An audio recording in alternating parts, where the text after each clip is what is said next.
São Paulo prepara nova saída de jogador, rapaz. Vamos falar muito sobre isso. Tem informação também sobre renovação de contrato no Tricolor. Daqui a pouco tem São Paulo em campo. Vamos falar sobre a escalação, muitos desfalques e muito mais pra gente comentar aí com vocês. Belezinha? Tranquilão, meu parceiro? Então vamos embora para mais um vídeo. Vamos embora que daqui a pouquinho a bola rola para São Paulo e Grêmio. Grêmio e São Paulo lá na Arena do Grêmio. Antes de qualquer coisa, quero comentar sobre o assunto com vocês, que é o seguinte. A gente está vivendo aí um momento lamentável em relação ao futebol brasileiro, em relação à arbitragem do futebol brasileiro. Ontem teve o jogo do Botafogo e Vasco, né? E saiu o áudio do VAR ontem mesmo, né? Curiosamente, no dia do jogo. Tipo assim, o áudio do VAR é um absurdo, né? No pênalti que teve com o Flamengo em cima do Luiz Araújo, né? O cara que tava no VAR fala, né, que, pô, o Luiz Araújo pega a bola e o jogador do Botafogo dá um pisão no Luiz Araújo. Então, tipo assim, o Luiz Araújo que tava com a bola, tá conduzindo a bola, o jogador do Botafogo dá um pisão no Luiz Araújo, então é pênalti, né? Aí os caras falaram tudo que aconteceu no lance e não marcaram o pênalti, um absurdo. Aí, na última rodada do Brasileirão, foi Grêmio e Bragantino, teve aquele pênalti bizarro, Bragantino marcado contra o Grêmio vem reclamando muito de arbitragem aí recentemente. E teve o escândalo que aconteceu no Morumbi, tá? Aí o que acontece? Aí olha só que brincadeira de mau gosto que é isso aqui, cara. Olha só isso aqui. Rodrigo Nunes de Sá é quem vai ser, tá? O VAR do jogo de hoje, tá? O Rodrigo Nunes de Sá vai ser o responsável pelo VAR do jogo entre Grêmio e São Paulo. Este rapaz, ele foi afastado pela CBF em abril, na segunda rodada do Campeonato Brasileiro, no jogo entre Sport e Palmeiras na Ilha do Retiro. O árbitro Bruno Arleu de Araújo viu o toque aí do Matheus Alexandre em uma disputa de bola com Rafael Veiga e assinalou o pênalti, né, que foi convertido pelo Piquerez. Aí o Palmeiras venceu o jogo no finalzinho, na segunda rodada, porque teve um pênalti completamente bizarro. Esse pênalti aqui do Palmeiras Sport é um escândalo, tá? Pra quem não viu, só procurar aí. Tá, tipo assim, um negócio inacreditável, um dos pênaltis mais bizarros que eu já vi na minha vida foi esse aí do Palmeiras e Sport. Esse pênalti foi do nível daquele pênalti do Vitor Roque contra o Arboleda, né, no Paulistão, na semifinal do Paulistão. Um negócio escandaloso, entendeu? O Rodrigo Nunes de Sá, que checou o lance e confirmou, né, a avaliação de campo do Bruno Arleu. Cara, bizarro. E depois, né, a CBF foi lá e afastou aí o Rodrigo Nunes de Sá por causa de um pênalti escandaloso que deu, né, que beneficiou o Palmeiras de novo e que deu a vitória aí para o Palmeiras. Então, ó, é aquele negócio que a gente falou pra vocês, os caras ficam afastados uma semana, 15 dias e depois já tá pitando de novo, entendeu? Esse é o ponto, tá? Então, máximo, irmão, ó, máxima atenção pro jogo de hoje em relação à arbitragem. O Grêmio também é o time que vem reclamando muito de arbitragem com razão. Os caras vão jogar em casa, então, tipo assim, tem que abrir o olho, tá? Tem que abrir o olho aí, porque a gente sabe bem como é que funciona o futebol brasileiro. Aquele negócio de quem chora mais, irmão, depois é beneficiado. Infelizmente é assim que acontece, né? E de olho também, né, cara, na arbitragem aí, tanto no árbitro de campo quanto no Rodrigo Nunes de Sá, que já foi afastado recentemente aí, né? Recentemente no começo aí do Campeonato Brasileiro. Cara, tem alguns lances que os caras têm 15 câmeras, né? Na verdade, todos os lances os caras têm 15 câmeras, né? Tipo, todos os ângulos possíveis e conseguem ter alguns erros ainda que tu fica espantado. Esse lance aí de Sport Palmeiras é um absurdo, cara. É um dos lances mais bizarros que eu já vi na minha vida. Foi esse pênalti que marcaram o Palmeiras contra o Sport. É lamentável, mano. Lamentável, cara. Quem tiver curiosidade, depois até pesquisa pra ver, porque foi na segunda rodada, já tem um tempinho aí já, entendeu? Vamos lá, rapaziada. Ali, Grêmio e São Paulo se enfrentam às 19 horas, né? Às 7 horas da noite aí, no horário de Brasília, desta quinta-feira, jogo da 28ª rodada do Campeonato Brasileiro. Transmissão da partida do Sport TV e também do Premier. Apenas TV fechado, tá bom? Desfalque, meu amigo. Desfalque tem aqui, porra, pra dar, pra vender. Tem um bocado de desfalque aqui, como a gente já conhece pra vocês. Tivemos mais 2 de última hora ontem, né? Cédric Soares, Enzo Dias, Luan, Rafael Tolói, Oscar, Caleri, Pablo Maia, Rian Francisco, André Silva estão fora, né? Esses aí todos estão machucados. E o Bobadilha também tá fora porque, né, ele estava na data FIFA, com a seleção dele, e chegou ao Brasil hoje pela manhã. Né? Então todos que você tá machucado, e o Bobadilha é desfalque também, mas não tá machucado, foi porque chegou no Brasil apenas hoje após servir a sua seleção. Tá bom? Muitos e muitos desfalques aí que o São Paulo tem pro jogo de hoje. Pendurados, meu parceiro, também tem muitos, tá? Que se tomar cartão hoje, fica de fora do jogo contra o Mirassol no próximo domingo. Pendurados são Rafael, Mike, Ferrarese, Sabino, Alan Franco, Marcos Antônio, Rodriguinho e Dineno. Então tem 8 jogadores machucados, alguns muito importantes, né? Como o caso do Marcos Antônio, do Alan Franco, do Sabino, do Rafael. Então tem alguns titulares aí que tá pendurado, que se tomar o terceiro cartão, fica de fora do jogo, que vai ser muito importante também contra o Mirassol, que acontece no próximo domingo, né? Então, os jogadores, principalmente os principais jogadores, tem que ficar de olho aí, né, em relação a cartão, porque pode desfalcar o São Paulo no fim de semana, tá bom? Bom, sobre o time, rapaziada, vamos lá. É um time diferente, né? Porque todo jogo do São Paulo a gente perde mais jogador, um negocinho de maluco. Segundo o Globoesporte.com, São Paulo deve entrar em campo com Rafael no gol, Alan Franco, Arboleda e Ferrarese na zaga, né? Fiquei surpreso aqui, né? Porque o Ferrarese tinha se machucado antes da data FIFA, tinha se machucado, né, cara? Tinha jogado muito mal contra o LDU, depois se machucou. Aí o Sabino virou titular aí do time, né? Então eu achei que o Sabino aí ia começar, né? Mas segundo o GE, tá aqui o Ferrarese entre os titulares. Nas alas do São Paulo, na ala direita, o Mailton, né, já que o Cedric tá fora, e na esquerda o Wendel, já que o Enzo Dias tá fora. Alisson e Marcos Antônio como dupla de volantes, Rodriguinho nessa naquele terceiro cara do meu campo, o meia, e na frente Gonzalo, Tapia e Luciano, tá? Esse é o São Paulo aí que deve entrar em campo segundo o Globoesporte.com, né? As mudanças aí pro jogo, né, cara, que a gente tem em relação ao jogo contra o Palmeiras, né? É a volta do Ferrarese, né?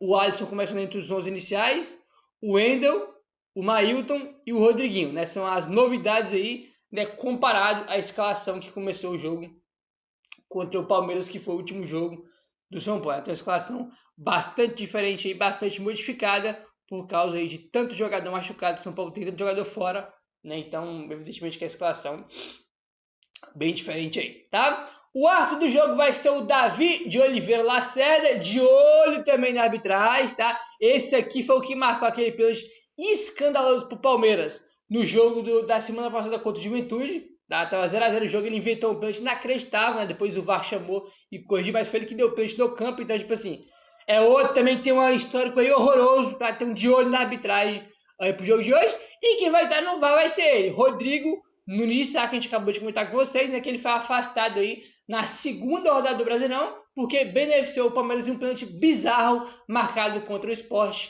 lá na Ilha do Retiro. Então, irmão, de olho na arbitragem, tá? Chorar depois que o leite é derramado, não adianta. De olho na arbitragem aí pro jogo de logo mais contra o Grêmio, né? Sempre tem que ficar de olho aí, tá bom? Enfim, vamos seguindo agora, rapaziada. Só para encerrar esse assunto do jogo, de repente poder aqui passar para outros assuntos, eu falei com vocês sobre isso no começo do vídeo de manhã, do primeiro vídeo do dia. Ó, o Vasco venceu ontem Fortaleza, já foi para 36 pontos, São Paulo tem 38.